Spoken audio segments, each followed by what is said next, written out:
Good evening everybody and welcome to the Chrissy B Show, and tonight we're going to be speaking about why girls are sometimes horrible to each other. Why is it that women often work against each other rather than with each other? So it's an interesting topic and I'd love to get your opinion on it as well. So if you'd like to email me, you can do so on chris@chrissybshow.tv. Have you ever been mean to another woman? Or have you been bullied by someone yourself, and how did you feel about it? Well, tonight I'm going to be joined by two brave ladies who are on different sides of the fence. One was bullied and the other was a bully, so we're going to hear both sides of the story. But to help us make sense of it all, first of all, we're going to speak to Lisa Marie. Hello, Hey. Lisa. Hello, Chrissy. How are you? I'm good, thank you. So have you ever been bullied yourself? Or anyone been mean to you? Oh yeah, and I think it has always been women. Why is that? Why is it? I got no idea. I mean, I've had it when I was at a previous workplace, because I used to work in retail.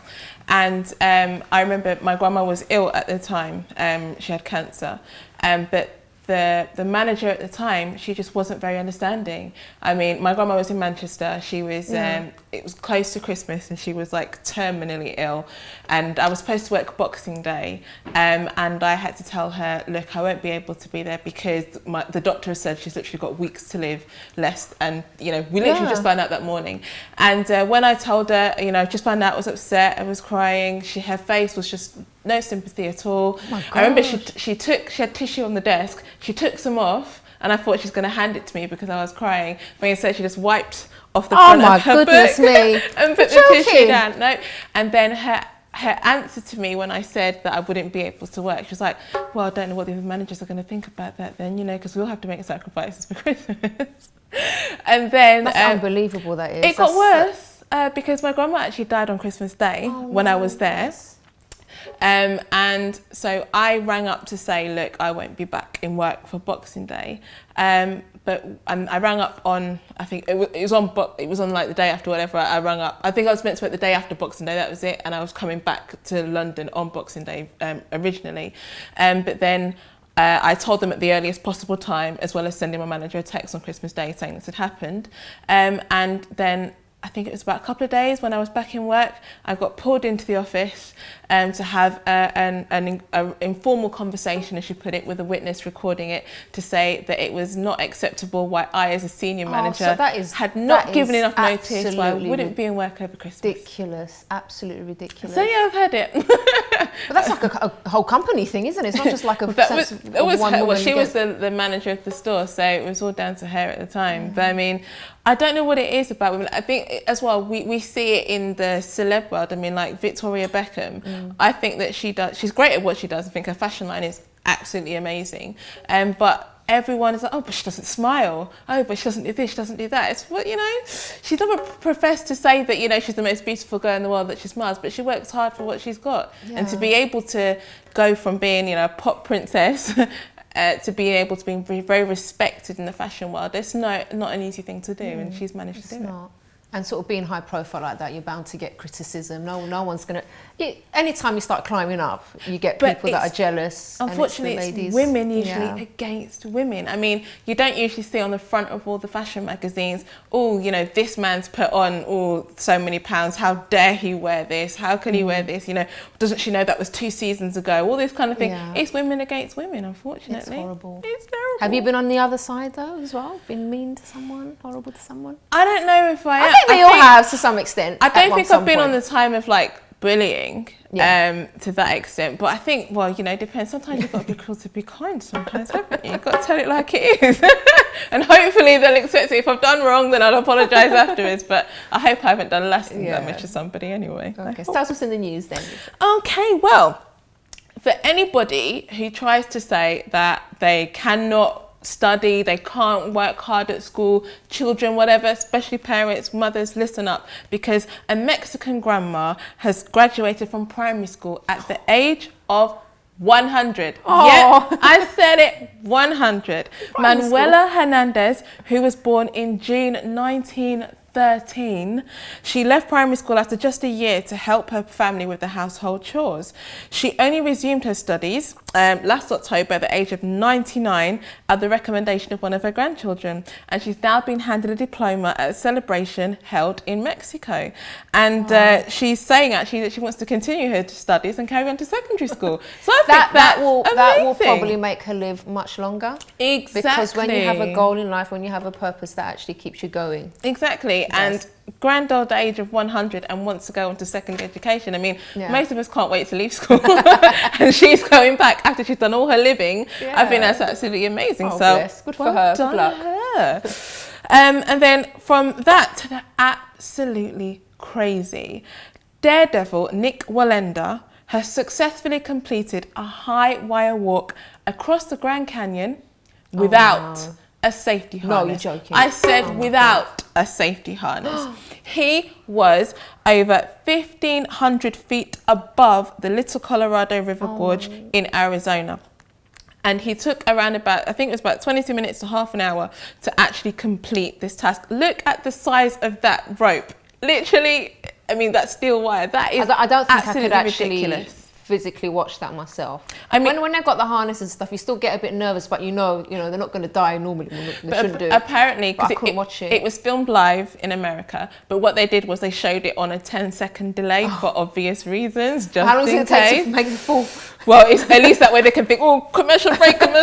But his wife and his kids were there, because I actually saw the tail end of it, because it was on. I was watching another, it was early morning. His wife and kids were there, watching him do this, and this isn't the first thing that he's actually done. I don't think that's setting a very good example for the kids, is it? Well, because he's from this kind of daredevil family, so there's a long line of like circus performers and people who perform on high wires and stuff like that. And actually what he did, and I was looking back at the things that he's done before, I mean, the only time he's been forced to wear a safety harness was when he did this across Niagara Falls, and the only way he could get permission to do it was if he wore a harness, which literally was just a harness that attached him to that little rope that you saw him on.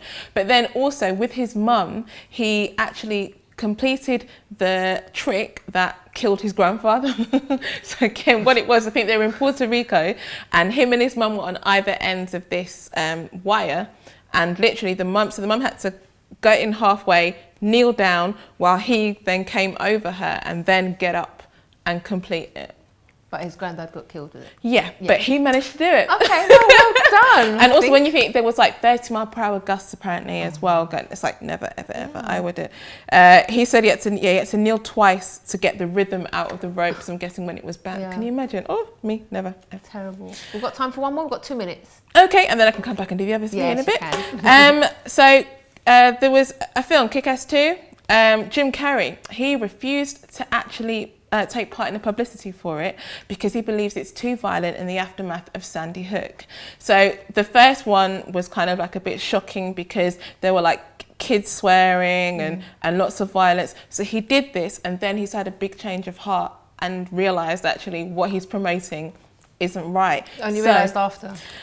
Something happened, I don't know, maybe it was Sandy Hook. Well, no, because he did it, and then it seems like he's been like, actually, no.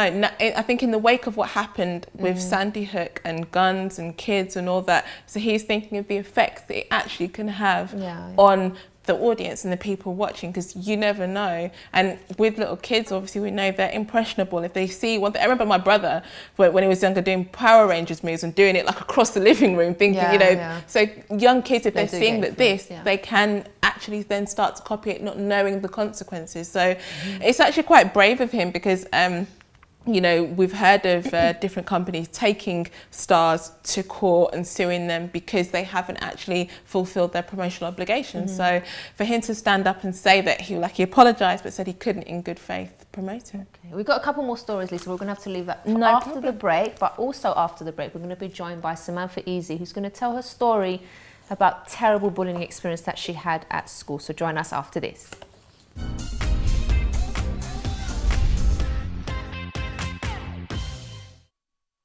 Don't forget to subscribe to the Chrissy B Show, always aiming to show you the happier side of life.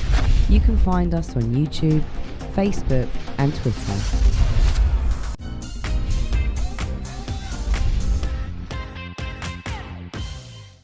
Welcome back to the show. And before we speak to our first guest, Samantha, let's take a look at these street interviews to find out what people thought, if women are really mean to each other or if the men are just as bad too.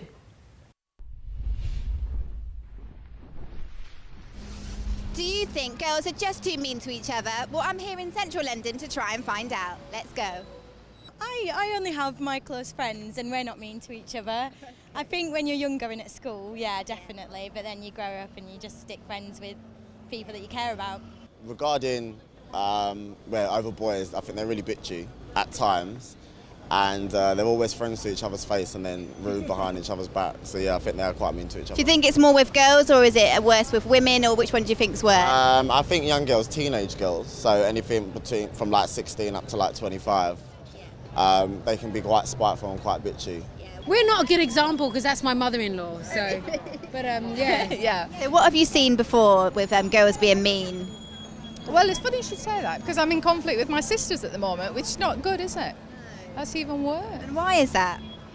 Oh, how long have you got? I think we're just too harsh on each other. You know, we're too critical maybe. and, yeah, expectations, and we don't have the same as on guys, do we? And we think a bit deeper, so I think emotions run a bit higher, don't they? Yeah. You know, we kind of look a bit deeper, maybe we go too deep sometimes. Yeah. Not face to face, maybe on Twitter, like indirects, you see it a lot.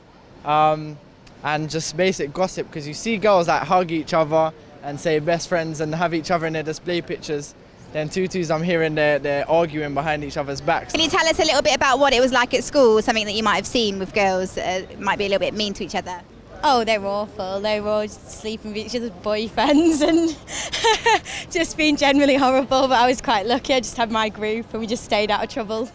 It's usually behind their back. I don't think there's ever anything. If someone gets a promotion, sometimes they can be like, do they deserve it? Or even something they're wearing or their figure. It's usually something the girl's insecure about themselves. Okay. Do you think it's worse with the girls are worse than the boys, or? More time with the boys, well, from my experience, they'll just go and try and deal with it. There's still, like nowadays even more like with the social networking and that, and like I said, indirects and BlackBerry, there's more indirects and gossiping with men now, but it's not as much, I don't think. I think guys are just as bad. Really? Yeah, guys are just as bad, but girls can be a little bit more spiteful. I think guys keep it in more. Women are a bit more expressive. So I don't know if men do it less, but they're less expressive with it. So you see women do it more, but I don't generally know if they do it more. Do you know what I mean? Because women, we're just expressive and vocal, whereas men like just keep it in. I think we think a bit more than men. Excuse me. We think a bit more about things that are said and that happen. We perhaps dwell on it more than men, whereas men it might go over their heads and they move on easier than we do. The boys have sports. The boys forgive and forget a lot faster. The girls hold grudges for a very long time, and they just continue to get back at each other and back at each other. I think 50 years from now, they still remember a slight that happened when they were like 12 years old, whereas a guy just totally forgets about it. I think that's so true, because I think girls do kind of keep grudges very easily, and we do remember stuff. But let's first introduce Samantha. Hi, Samantha, darling. Hello. I'm going to tell the story how we met in a minute and how I managed to get her on the programme, because it's a bit unusual. But girls, what did you think about the interviews there? Did you agree, disagree with what the people said there? I definitely agreed with what the guy said at the end. Women are that bad. We will remember that person who gave a dirty look or they did wrong you, and I think it's a lot harder for women to forgive or forget, I should say, because of being more emotional. They want to get it out and talk it out. There can't be a brushing off and then leaving it, whereas guys, I think if they even realise that somebody did something to them, you know, because a lot of forget about it, don't that's it, go, you know, and they're like, life's too short, which I think a lot more women can learn from. How about you, Samantha? I think it was the same guy actually that said teenage girls are probably worse than women. I don't necessarily think that's true at all. I think women are just a little bit more sly about it, and they do it behind your back than to your face. They're just a little bit more clever. But yeah, I think adult women are just as bad. Yeah, especially if like in not the worse. workplace when someone's jealous of someone, Yeah. because that's one reason why girls are mean to each other, because I think there is this jealousy tendency as well. When you see someone doing well and maybe you're quite insecure about yourself, then you do a person you shouldn't do, but you start to get jealous. But that's also showing like a lack in your life somewhere as well. But let's talk to you, Samantha. Okay. Now, do you like my hair today? Because Samantha did it. That's how we met today. She's my hairstylist for the day today. You did a lovely job. Thank you so much. Thank you very much. And we were chatting in the makeup room, and you actually have quite an interesting story of being bullied yourself. Yeah. So I thought, let me just invite her on, just ask, and she agreed to come on. So she wasn't prepared at all, and I think you're very brave for coming on for two reasons: to talk about her story and to come on a live show that she didn't know she was going to be on. So I think that's brilliant. I love her attitude. So tell us about what happened then. Did you have quite a happy childhood, would you say? Oh yeah, I mean my childhood was fantastic. It was more the sort of early teenage years in school that weren't so great. It sort of bullying in school started probably around age 12, I would say, and went on. Well, it went on until I actually ended up having to move away from the area, probably age 14, I think. And that time was just horrendous. How did it all start? It started with a falling out with a group of friends, which is how most of it starts, I think. If you fall out with a big group of friends and they all decide to side with one person and you can left completely alone, rumours begin, name calling starts, and it just escalates and escalates. So you were isolated then, away from the... Yeah, I was very isolated. I had to try and make new friends, find new people in school to sort of hang out with and do things with. And I'm from a very small village, so it sort of becomes difficult to make other friends in the area because it's such a small place. There's not many people that live around you. And at that age, it's really difficult to make new friends as well, especially when people have their sort of set social groups. Yeah. So how did you cope day to day? Like, what were you doing? What were they doing to you, first of all? I had some absolutely horrific things done to me. When I think about it now, I can laugh because it's so silly. But at the time, it was just devastating. I don't think I've ever been more humiliated than I have been during that time at school. I mean, I had my clothes stolen from me after a PE lesson, and I've been thrown nearly naked into puddles of mud in the playing fields after having my clothes stolen. I've been beaten up in hallways.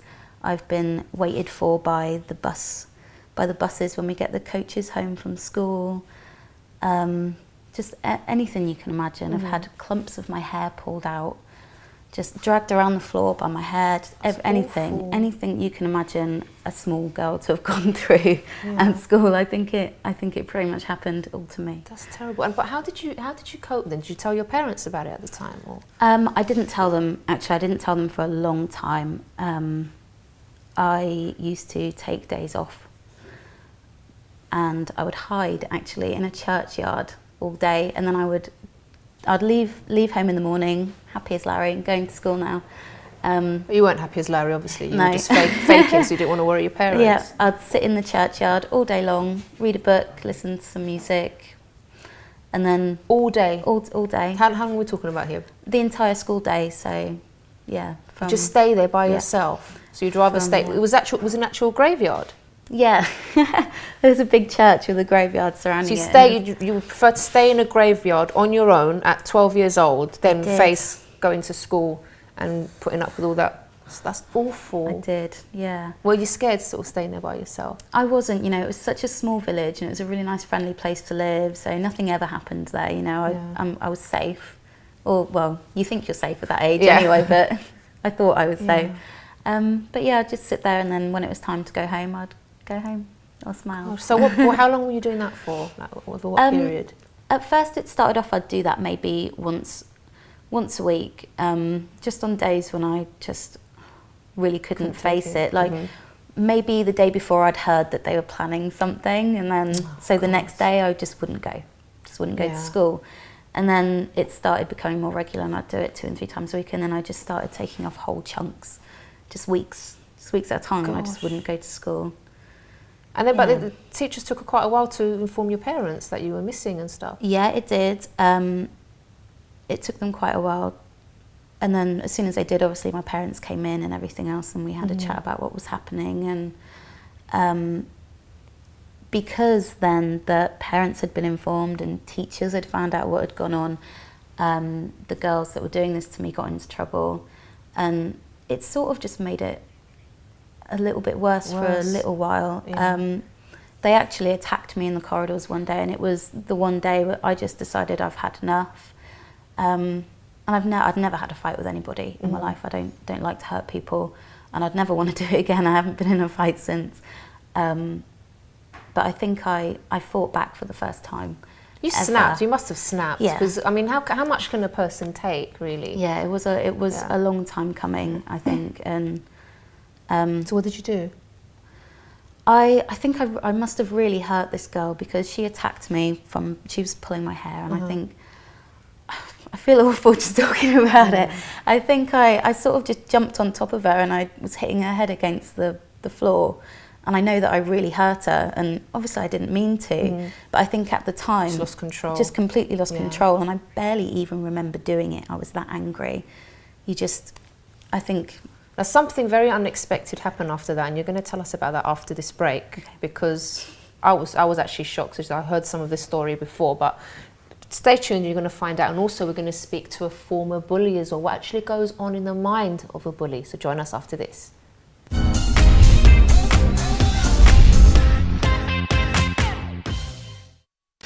Don't forget to subscribe to the Chrissy B Show, always aiming to show you the happier side of life. You can find us on YouTube, Facebook and Twitter.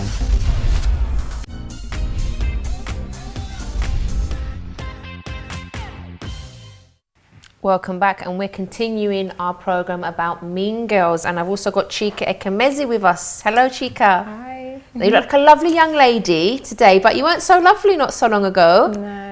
But you're going to tell us a bit more about it in just a second, because I'd just like to finish because something happened to you. I was talking to, before the break, how you finally had enough of being bullied, and you jumped on this girl, hurt her a little bit.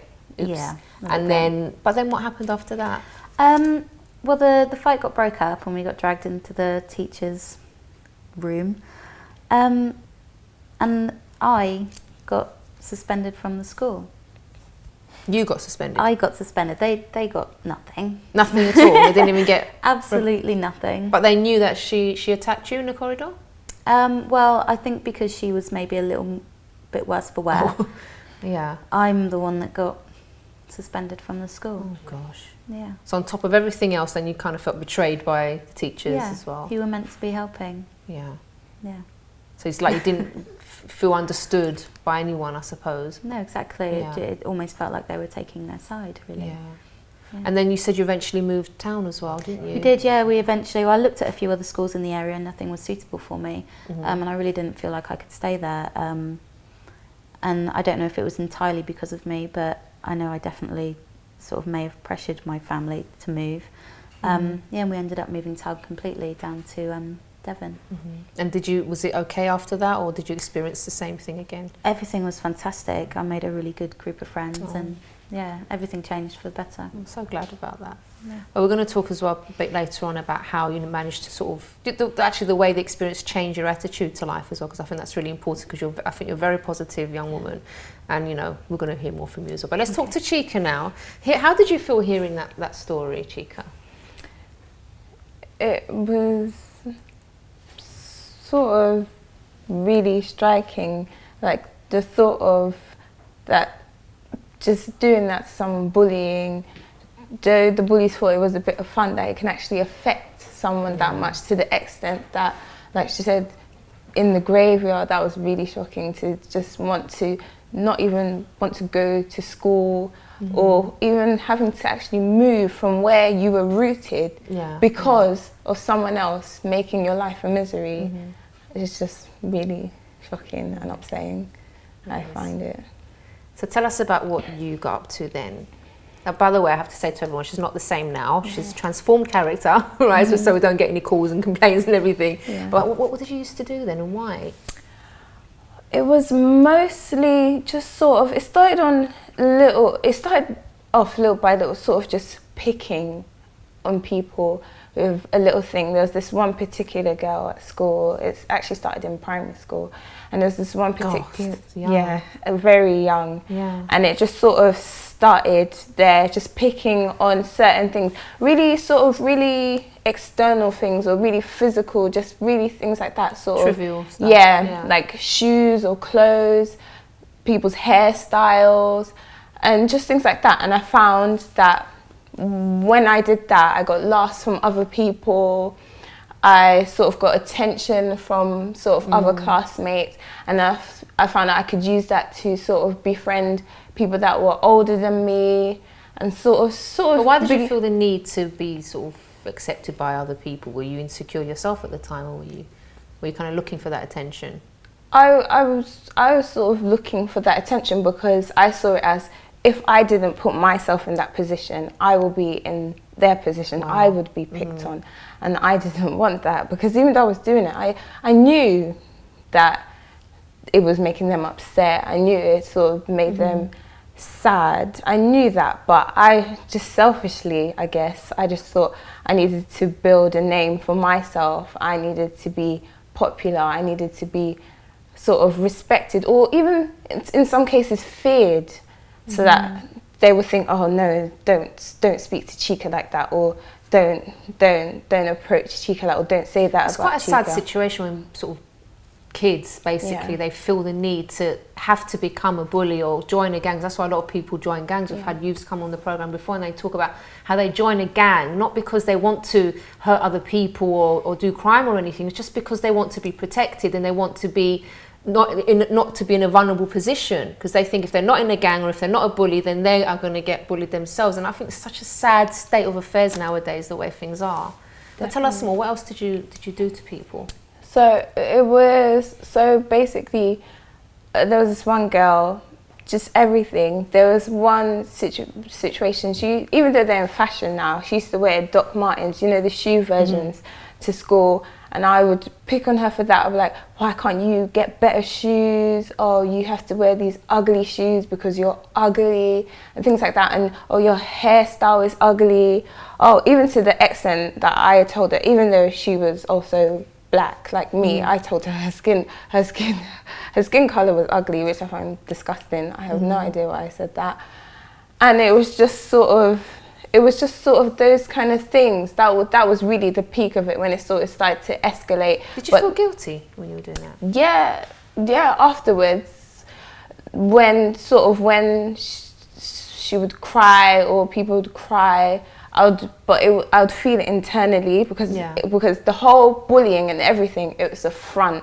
It was a front. So when they did cry, I would laugh or say that was funny, or call them a crybaby, or say they're crying because they're weak, and things like that, and make it seem like in reality it was you that was mine was just sort of a front to make sure like no one saw, so they thought I was sort of ruthless and just didn't care.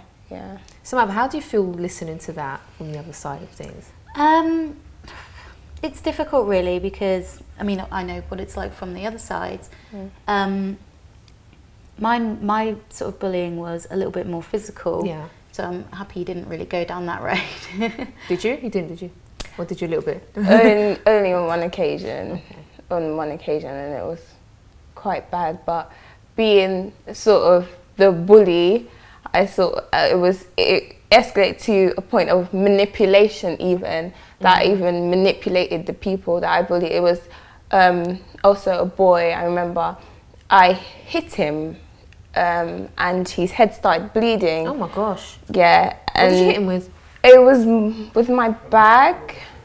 My bag. I hit him. I think I had something in my bag, and his head started bleeding. And the teacher came, and instantly I was just like, right, I've got to protect myself. I've got to make sure it's okay. And I was like, Miss, it was an accident. I explained it was an accident. I formulated a story about how I slipped. And then to the extent that we got called to the principal's office. But because I had built that reputation for myself, because I had built sort of that fear for people to fear me, when we got into the office, I explained the story, I told the story, blah, blah, blah, blah, blah. And the head teacher looked to the boy and said, "Is this what happened?" And all I did was give him a look. And then he turned to the teacher and said, "Yes, that's what happened," when in fact it wasn't. And you were saying as well to me earlier, Samantha, how kids are great at lying about these things, because they all lied about what was happening with you as well. Yeah, kids are fantastic liars. I think adults generally tend to believe anything children will say, so yeah, sometimes it's very difficult to get the truth out of children, and it does make it difficult for them to protect kids. Yeah. Now, Chika, you changed, didn't you? Yes. What brought about that change? It was sort of changes in life, and just continues, because as I said, I did see like how it was making people feel and the effects and things, and it was weighing on my mind and it was weighing on my conscience as young as I was. And then I think it was just hearing stuff about bullying and like the effects, and I think I watched something about bullying, and it caused the girl to take her own life, and it caused me to think about it, and I got I just thought about it, and I thought there's like this, and I just thought at the instant, I just thought myself, this girl that was really making her life hell, if she took her own life, it would be down to me. And I really sort of just thought about it, and it was just like so shocking to me, because I was doing it for fun. I just wanted to be popular and things like that, and then just to see how serious it could get. This was sort of like the turning point of things for me to sort of just change how I treat people. It's funny how people think that they need to be horrible to be popular. Yeah. It doesn't make sense, does it? No, because you can get a brilliant reputation by being nice to everyone, you can stand out and you can be different just by being a nice person. And like, I know, okay, sometimes they say, it doesn't work in schools and that, but you can get a really good reputation for being caring towards people, and you can, but it's like people think they have to do something negative to actually get a reputation, which is really sad. But I'm so glad you changed. Yeah, I'm so glad I changed, because it was just horrible. It was so horrible, and I think about it, and it was just little things, just little minor things, just to make people feel down about themselves, so that they wouldn't have anything to say about me, like to put Which me meant down. you had insecurities. Yeah. You didn't want people to maybe look at you, analyse you and find fault in you. Exactly. So I think that's a lot of the reasons why people do bully each other. It's jealousy. They feel insecure themselves. They want to sort of take attention away from their own flaws as such, which we all have. Yeah. So, we can't always say that we look perfect all the time. We all have flaws, but some people are so insecure about that, maybe because of things that parents have said to them, or things that have been said to them in the past, and they just can't, they don't want to sort of look at themselves in that way, and that's why they're horrible to each other as well. But you, Samantha, as well, you've got a different attitude to things, haven't you, now, after that experience? How did it change you? Well, I think for a little while afterwards, I went through some depression as a teenager, and I was put on medication and everything else. But I think one day I just sort of woke up and thought, I don't want to do this. I don't want to feel like this anymore. And I just stopped taking it for my own accord and just stopped completely. And since then I've just tried to be a really positive person. Yeah. You know, obviously sometimes things get me down, but I do always try to stay happy and try to stay positive. And I don't think that the things that happened to me as a child need to affect me in my adult life.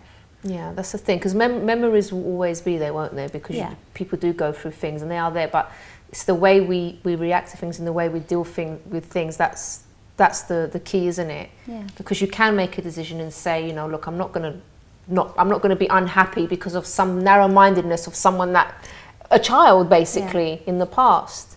So we do have to, you know, change that about and say, look, I'm not going to let this affect me anymore. And even when the bad sort of days come and memories come, you say, you know what, get out. I'm not going to listen to this right now, actually, because I want to move on and be happy with my life.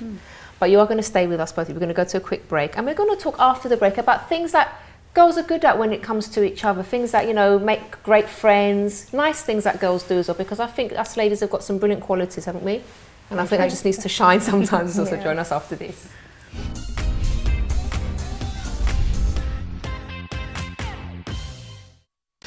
Don't forget to subscribe to the Chrissy B Show, always aiming to show you the happier side of life. You can find us on YouTube, Facebook and Twitter.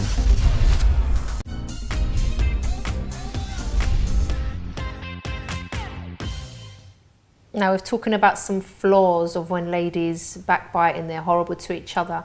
But what about some nice, some lovely qualities that girls have, and especially when you have a good friend? Lisa Marie, have you got a good friend? I have got, yeah, like 5 good friends. So like, so there's a group of 6 of us, and I know that I can go to them for absolutely everything. It's so lovely, and isn't anything. it, when you have someone that you can trust and stuff. So. And those kind girls of make brilliant best friends. They do. You know, the kind of relationship you have where you know that something's funny, and you don't even have to say anything to that person. You just catch the right, and you know exactly what you know what the other one's thinking. It's that kind of friendship. So yeah, very good friends. Oh, well, let's show you this video as well about something, showing something that I did with my best friend.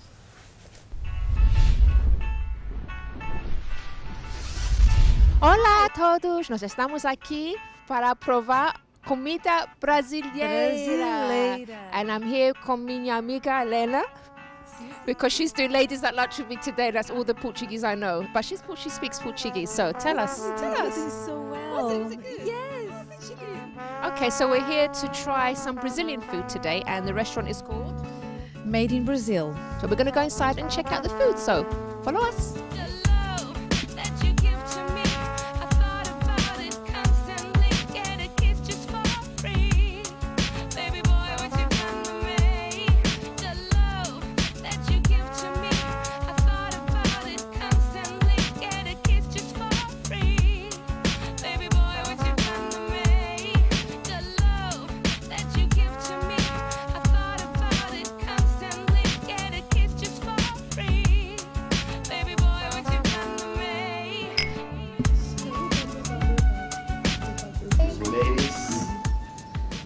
First dish is feijoada.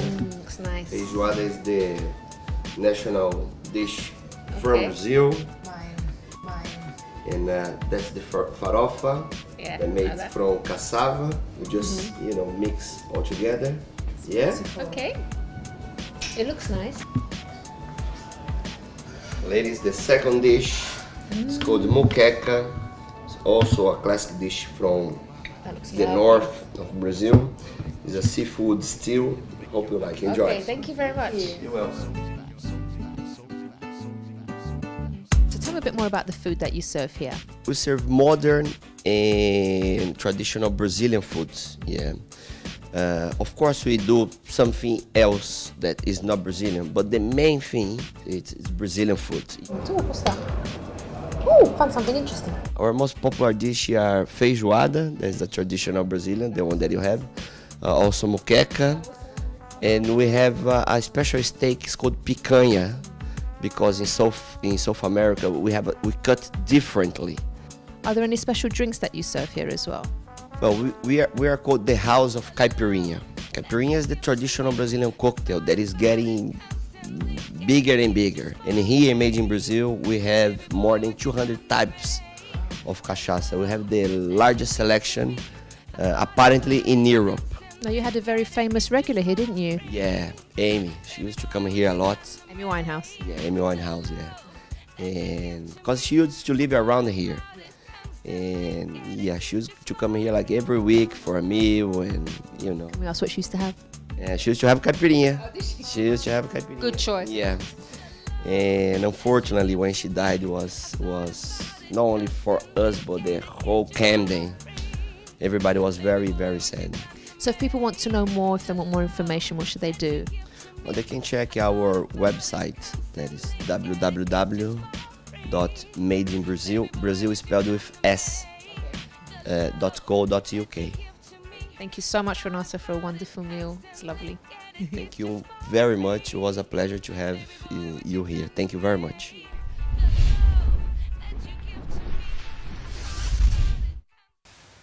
I'm so hungry after watching that.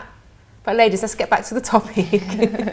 So tell us, because obviously girls have got great qualities as well. I know sometimes things go a bit wrong and we can be horrible, but what about some of the good qualities maybe that your good friends have? Do you have good friends? Yeah, I have great friends. What makes them good friends for you? It's probably the fact that my two best friends live far away from me. One of them lives in Wales and one of them lives down in Surrey. And I suppose you didn't have time to text them or anything that you're going to be on, did you? No. Could have given them a shout out somewhere.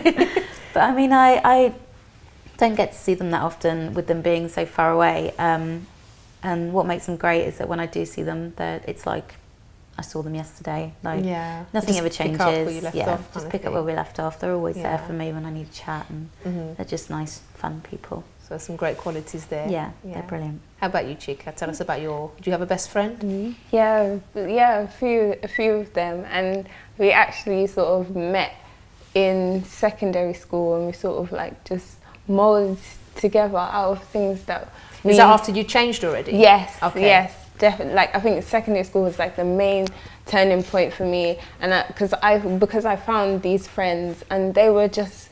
Literally, I could just be me. I could just be myself. I didn't have to be that chica that had to worry about how she looked or how she acted or what kind of music that she liked to listen to, because they all liked the same music, and just the friendship was sort of really built on honesty. Like one of my closest friends, even like we've been friends like now 11 years almost. It's just like, it's honesty. I love her so much. She's just completely honest with me, even to the extent like I wear something, it's like, Chica, I don't like, it's not like, oh, you look nice, and then I was just like, oh, what was she wearing? None of that. Yeah. She's just like, I don't like that, and I'm like, but I like this, and then it's just the honesty. I think that is what's really great in girls' friendship. Yeah, just be honest and free with each other. I think that's what avoids all of these sort of slide arguments like that. If you're just honest, if you're just like, oh, I don't like that, and then you guys can speak about it there and then, rather than you hold it and then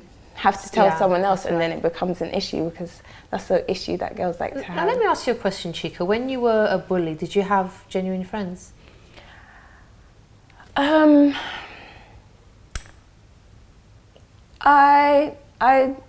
don't know about genuine. I don't want to offend anyone if they see this, but it was sort of like, it was a friendship sort of formed out of the need to sort of be. It's not like what you've got now. Yeah, it was more like a clique. Just to be together. Or those girls that hang around. Oh, this Chica and this and this and this. Just it was that sort of friendship, and so that we sort of protected each other, so that it was like, oh, no one mess with that group. It wasn't genuine like what no, because it changed so many times. So this is the thing. Sometimes you are missing out on something when you were being fake, basically, when you were at school. But then as soon as you changed, that's when you made the genuine friends. Yeah. And this is what sometimes people don't realise. They're horrible to each other. They have their own insecurities and stuff, and they never make those bonds with other women. That is great when you have it. Like with my friend there that you saw, we talk about everything. I can go to her with any issue that I'm going through. She comes to me. She's very honest with me. I'm very honest with her.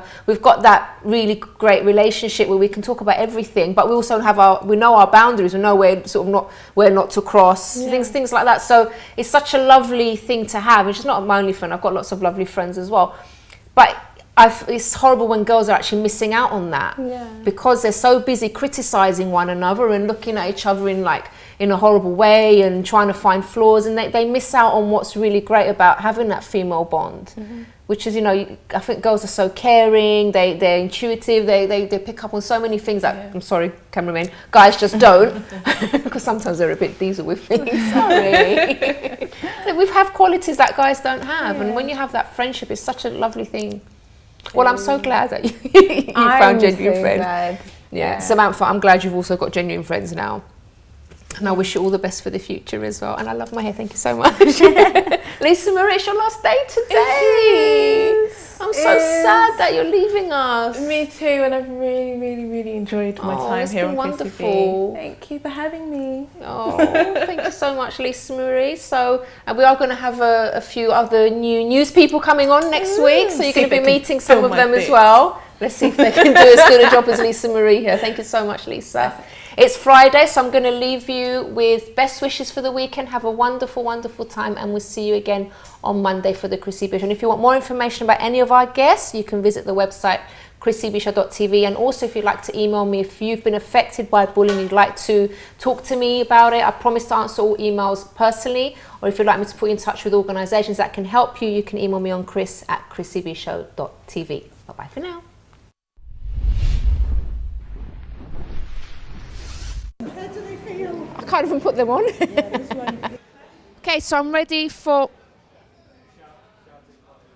I shouted, sorry. All right. It's because you're far away from me, so I feel like I have to shout. Oh! Oh.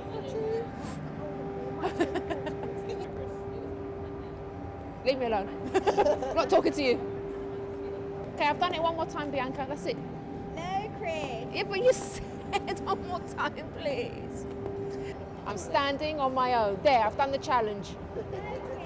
I stood on my own. Forgotten how to do this. You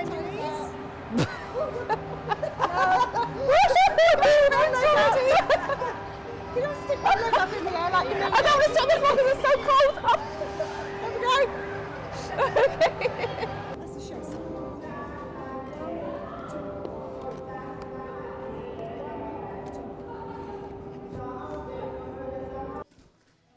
If you want to get in contact with...